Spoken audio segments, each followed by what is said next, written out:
Alalahanin mo lahat ng mga billing ko sa'yo, ha? Huwag masyadong makulit sa school. Aray po. Bakit? Ano bang meron sa ano mo? Anong nangyari dito? Bakit masakit? Wala po. Anong wala? Wala po. Wala yan kahapon. Ano nangyari dito? Nauntog nga lang. Nauntog lang. Nauntog dyan? Opo. Hindi ba dapat dito yan? Ano po, pag ganun. Sabi ka ng totoo, ano talaga nangyari dito? Hindi ka naniwala na untog to, ya? Ano na to? Anong nangyari? Ano po kasi, yung teacher ko po, hinampas po ako sa ulo. Kailan? Kahapon? Ano po? Ba't ano bang ginawa mo at ginanon ka niya? Wala naman po. Ano ba namang ginagawa na yun? Hayaan mo kakausapin ko. Hindi ka, mag-ready ka na at papasok ka pa sa school ngayon.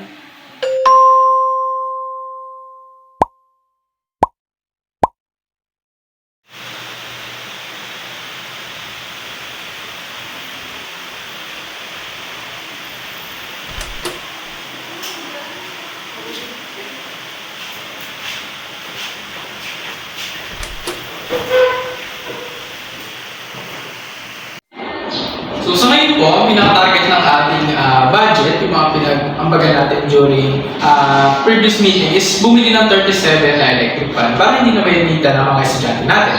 So that concludes our meeting for today. Now, do you have any complaints about school, teachers, or anything else? Yes, ano po complaints nila? Yung isang araw kasi, nung nire-ready ko yung anak ko para pumasok sa eskwelahan, nagreklamo siya ng masakit yung ulo niya. Ngayon, di na kung ano nangyari. Ang sabi niya, pinagpuk nga siya nung isang teacher nila. Ngayon, pinagpuk daw siya, umiyak pa kay anak ko na nagsumbong sa akin eh. Hindi ako nagbabayad ng malaki sa eskwelahan na to para ganun yung anak ko ah. Pag yan hindi naipasa sa principal, ako mismo ang pupunta sa teacher na para kausapin siya. Hindi ko nga napapagalitan na masyado yung anak ko, tapos gagawin niya dito. Sino ba yung teacher na yan? Yung teacher nila ng science. Yun yung anak ko na di ba marami nang nababalitan ng gagawin nila sa estudyante, tapos biglang gagawin niya yung anak ko? Kanya rin po, ma'am. May ginawa rin po sa Oo, yung isang araw din. Ano daw po yung nangyari, ma'am? Nakaupo lang daw siya, tapos sa ganun bigla siya kinaroon dito sa singit. So, rest assured po tayo, sasabihin ko po lahat ng complaints natin sa principal. Pero sa ngayon po kasi wala po tayong concrete evidence na yung teacher talaga na yung gumawa. Pero kalma lang po kayo, sabihin ko po lahat sa principal. Yun lang po, thank you, yung good na po.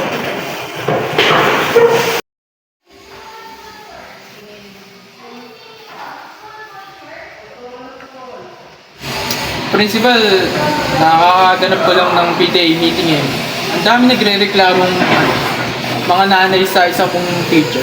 Teacher ng science, Ma'am Jessie ba yun? May mga anak daw sila, may mga bukol daw dito. Isa daw kinuro. O paano naman gagawin ko dyan? O may concrete evidence ba sila? Baka wala naman.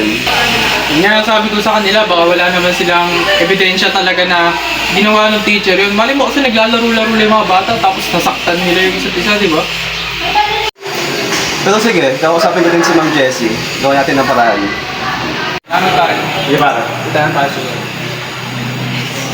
So ipinatawag kita, Ma'am Jessie, kasi may nagpagsabi sa akin na nananakit ka daw ng bata. Gusto ko lang malaman kung totoo ba yun. Normal lang naman po na minsan po napagtataasan ko po ng boses yung mga estudyante ko dahil hindi ko sila nakikinig. Pero hindi naman po ako nananakit po ng mga estudyante ko po. Wala po akong sinaktan. May mga claims po kasi na nagsasabi na nananakit daw kayo ng bata. At kapag napatunayan po natin na totoo yung mga sabi-sabi na yun, pwedeng mag-take ng action, ng legal actions yung division office. At pwede po kayong masuspend kung sakali. Sino pwede magbasa? Ay, hindi. Ikaw na lang magbasa. Total maingay ka naman. Halika dito. Ano na to? Basahin mo. Ito naman yan. Ang tagal na natin itong inaaral, di ba? Morning, Ma'am Jessie. Is there any problem here? Wala po, ma'am. Okay, proceed with your class. Thank you po.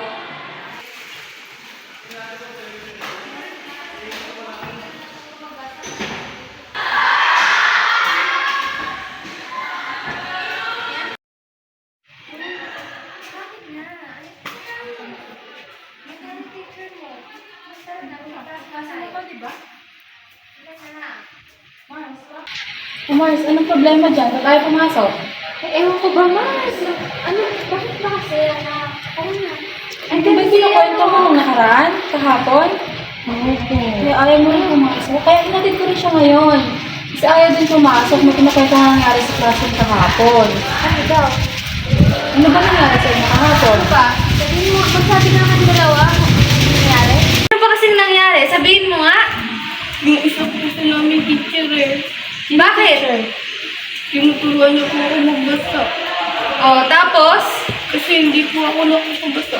Oh? Pinalo niya po ako sa ulo. Eh, sino ba yung teacher na yan? At, Naku! Yun din ba yung teacher na sinulong mo sa akin nakaraan? ano po, yung pumalo sa kanya kahapon. Siya na naman. Si Mag Jessie na naman. Ilang beses na tayo nagreklamo dyan. Wala pa rin nangyayari. Sige na, pumasok na muna kayo. Dalaw kami Kami na bahala. bahala. Sige na. Hindi na pinamping natin ng PTA meeting na nakaraan. Gumaling pa din ba? Hindi pa rin na actionan nila. Yung anak ko, hindi ko masaktan ng gano'n. Tapos sasaktan lang niya ng gano'n. Kaya nga, tayo nga niya nasasaktan na gano'n yung anak natin, tapos ginaganon-ganon naman niya dito sa school. Tara na, idiretso na natin sa principal. Wala Tara. na namang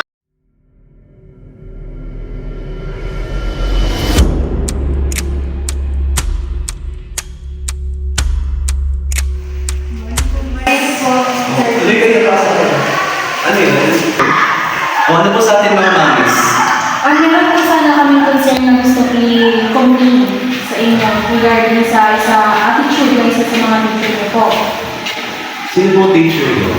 Si Ma'am Jessie, yung science teacher niyo. So ano po yung about doon? Nananakit po kasi siya ng mga estudyante. Last PTA meeting ko, napag-usapan na po yun, ay paabot na rin po ata sa inyo ni PTA President. Pero hanggang ngayon po kasi naulit kami po yun. Ah yes, so actually po nakaabot na po sa akin yun.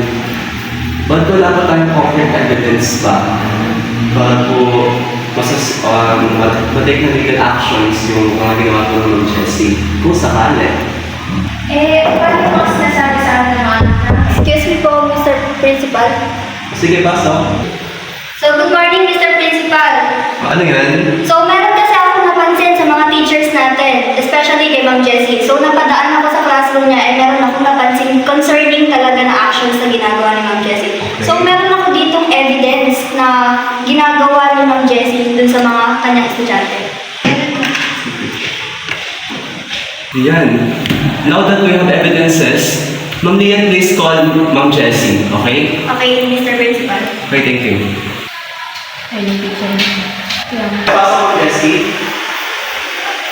Bakit po, Mr. Principal? Ma'am Jessie, may complaints kasi sa'yo yung mga parents na nandito. Ano po ba yung complaint niyo na yun? Nagsusumbong po kasi mga anak namin na sinasaktan niyo po sila physically. Umiiyak pa po kasi po, nasasaktan nga po sila.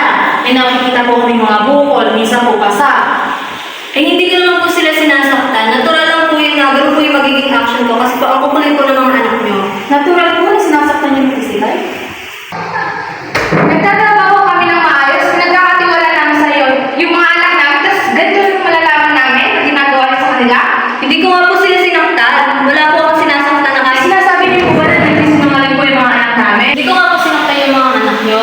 Eh, ba't may bukol? Kaya nga, saan galing yun? Tuwal naman po muna tayo mga parents. Sit down po muna. Pag-usapan po natin siya.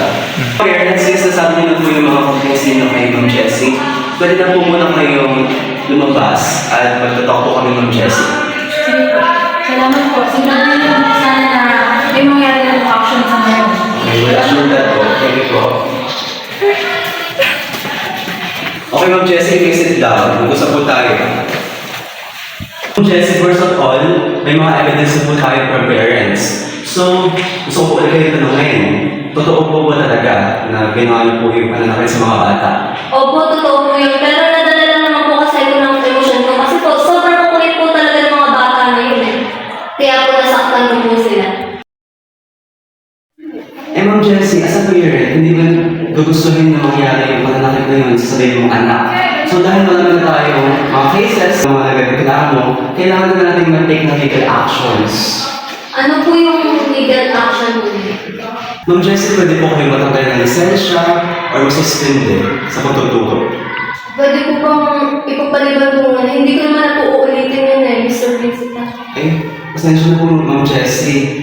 Ang tataas na lang po yung bahala sa case po na to. Kasi Ma'am Jessie, hindi na po biro yung mga ginagawa niyo. So kailangan po natin mag-take ng action talaga at sundin yung mga processes. Okay, thank you for your time, Miss Jessie. Ma'am Jessie, you may go na. Thank you po. So, good morning, class. Good morning, ma'am. Okay, you may sit down now.